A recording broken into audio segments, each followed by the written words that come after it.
from Kitesurf. Today, just a real quick video. We're going to show you how to use and interpret Windguru. Okay, quite simple and straightforward. So I've loaded up the Tarifa page here.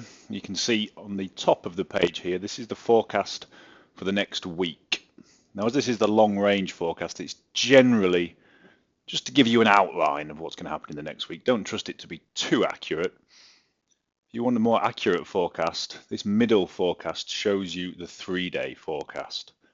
Now, I find for Tarifa anyway, this forecast is generally the most accurate. You do have another forecast down here, again, which is short range, but is up to 27 kilometers out, so slightly less accurate than the middle one. And this gives you another, again, a good idea. Depending on where you are in the world, this one might be a bit better than the middle one. But as I say, this is the one to go for the most accurate wind forecast.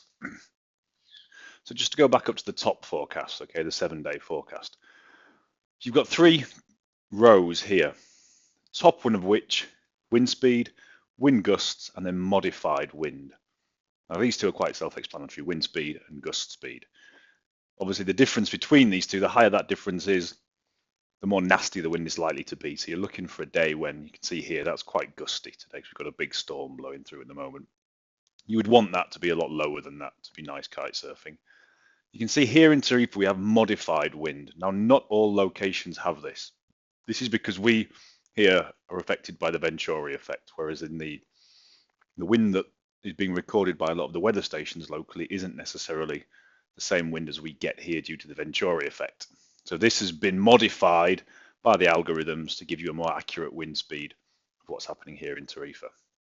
Down here with the arrows, you've got the wind direction. Here you've got the wave height. You can see we've got some quite nice waves coming through at the moment. The wave period is the distance between the waves. The higher this number, the greater the gap in between the waves. Again, wave direction, temperature, cloud cover. Now this is interesting, medium, high and low. Sorry, low, medium and high. This tells you if you've got cloud cover, so if you know of effects such as sea breezes, things like this, which will happen on days when there's no cloud cover, that can affect the wind speed for that day.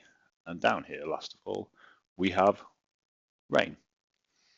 These stars here just give you the Windguru rating. I wouldn't really pay too much attention to them. They don't really seem to affect much, to be honest. Again, going to the middle forecast, you can see pretty much all the columns still the same. Wind speed, wind gust. You don't have the modified wind speed here. You also don't have the wave information. I believe there's a setting you can change somewhere if you're logged into the Pro version where you can display them. But seeing as you've got them on the top forecast, we haven't bothered here.